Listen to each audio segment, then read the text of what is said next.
Se o tema é favela, a associação imediata é com violência, de traficantes ou milícias e Rio de Janeiro. Mais ainda, miséria, superpopulação, pobreza. Mas não é o que mostram as pesquisas. São Paulo, por exemplo, tem mais favelas que o Rio.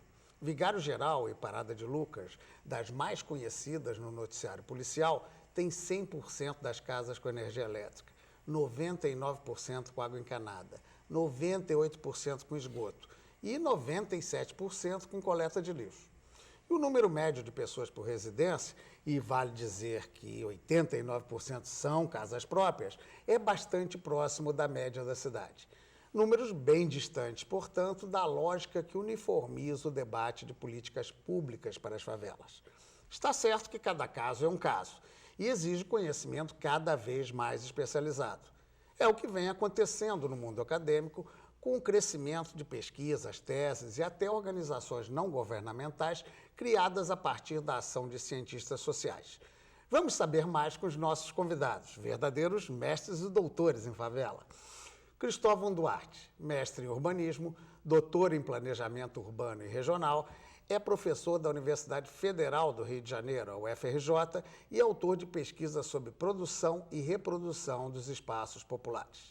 Sávio Raeder, geógrafo com especialização em políticas de solo urbano e mestre em ordenamento territorial, é coordenador da vertente Desenvolvimento Territorial do Observatório de Favelas, uma organização não governamental que, além de estudar, promove ações sociais nas favelas. Bem, agradeço a presença de vocês aqui no nosso programa e, para começar, por que estudar favela? Cristóvão, já que a ordem de apresentação para seguir começou com você, começa você. Bom, eu acho que é um dos temas que desafiam, né, a nossa capacidade de entender a cidade. Não é um fenômeno recente, existe há 120 anos. Nós convivemos durante todo esse tempo com a favela. Aliás, foi no Rio de Janeiro que foi cunhado o termo favela para designar esse tipo de assentamento popular. Que eram, parece que, soldados que voltaram da Guerra de Canudos e foram ali para o Morro da Providência, não é isso? Esse contingente que retorna da Bahia, da Guerra de Canudos, ele vai ocupar o Morro da Providência e a história vai registrar o surgimento da primeira favela. Oficialmente, né, para a história, essa é a primeira favela. Mas, na verdade, já havia ocupações de encostas no Rio de Janeiro, eram dispersas, rarefeitas, mas já havia mais ou menos o prenúncio da existência de dois mundos, né, convivendo paralelamente. Bem, Sávio, no seu caso, o que é que lhe levou a estudar a favela sendo geógrafo? O espaço é uma das categorias principais da geografia, espaço, território. Então, compreender a dinâmica do espaço urbano, compreender de que modo a estrutura das cidades elas se conformam, é também uma pesquisa que cabe ao geógrafo, né? E as favelas hoje são parte da cidade, né? Não há hoje como pensar a cidade sem as favelas, né? A desigualdade urbana conformada hoje, das quais a favela é a maior expressão, é sem dúvida um objeto dos mais ricos para o conhecimento geográfico. Tá. Para a gente entender um pouco o que seja um objeto de pesquisa, explica um pouco, Cristóvão, para a gente o que foi a sua pesquisa, como é que ela investiga a realidade. Essa pesquisa ela está em andamento, é uma pesquisa que pretende traçar uma panorâmica histórica do processo de favelização do Rio de Janeiro. E esse objeto de pesquisa surge exatamente de uma necessidade do pesquisador. Eu encontrava, todos que pesquisam favela, nós encontramos muita informação sobre determinadas favelas. Por exemplo, a Rocinha, campeã de tese de mestrado e doutorado, você consegue encontrar informações localizadas sobre várias favelas. Mas é difícil um trabalho que dê conta de mostrar a trajetória histórica desse processo sobre o território. E como a história urbana do Rio de Janeiro se faz junto com a história do processo de favelização. Né? Como eu disse, a gente não está falando de um fenômeno recente. Certo. Então, nós marcamos 12 décadas, que é desde a última década do século XIX até a primeira década do século XXI, passando por todo o século XX. E em cada década a gente faz um recorte e tenta espacializar sobre a cartografia urbana como é que esse processo foi se transformando ao longo do tempo. A cada década a gente tem indicadores espaciais que vão mostrar o crescimento das favelas, vão mostrar onde estão os investimentos públicos e privados, como é que a cidade se produz ao longo do tempo e como é que, junto com isso, está se produzindo o fenômeno da favelização, que não é independente nem antagônico a esse processo. A gente está falando de um processo só de criação do espaço. Tá, ainda na questão do espaço, sabe, o professor Cristóvão aqui citava a origem lá, né, de Canudos, depois teve o Botafora, né, que é essa região aqui no Rio de Janeiro da Presidente Vargas, que derrubaram tudo para fazer a Presidente Vargas. Evidentemente que isso é uma mudança espacial, mas o que a gente compreende nesses estudos da favela? É a mudança mais pela ação, vamos dizer, de formiguinha do ser humano do que das políticas públicas, ou sempre as duas coisas estão engatadas? As favelas são espaços das estratégias de sobrevivência das pessoas, né? Para determinadas áreas da cidade, o poder público regula as suas normas, ele incentiva a ocupação, oferece transportes, dota de saneamento básico, e para outras áreas da cidade ele acaba relegando quase que a ilegalidade, a informalidade. Nessas áreas onde não há regulação, onde o mercado de solos acaba ficando sem qualquer interferência do poder público, muitos dos pobres urbanos acabam ocupando, né?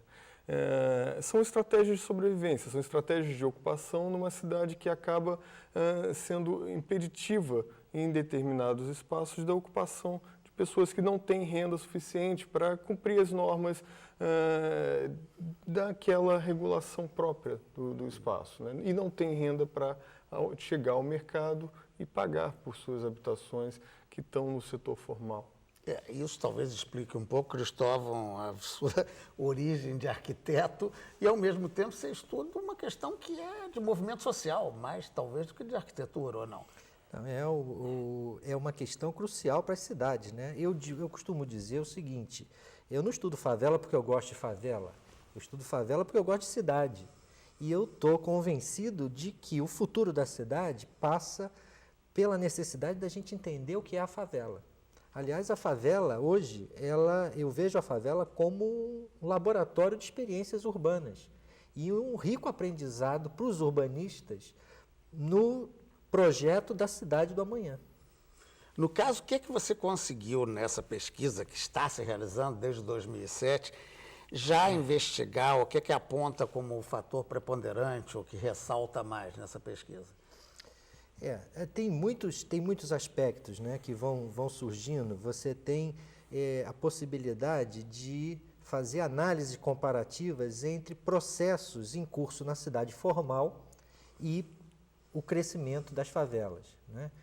Só para dar um exemplo, o impacto que produziu a criação do bairro de São Conrado, o bairro de elite carioca, sobre a favela da Rocinha, né? Favela da Rocinha, que é uma favela de origem majoritariamente de imigrantes nordestinos, que passaram a ter na construção civil emprego, postos de trabalho garantidos. E, portanto, os familiares chamavam os outros familiares e a favela cresceu muito nesse período. Como também o processo de desenvolvimento da Barra da Tijuca, na década de 80, produziu a favelização da Zona Oeste, né? Que é a mais crescente atualmente. Né? Esse eixo de expansão da cidade também foi o eixo de expansão da ocupação dos espaços populares, né? Na prática, Otávio, a cada crescimento ou ação, né, da especulação imobiliária ou do crescimento, digamos assim, da classe média ou da classe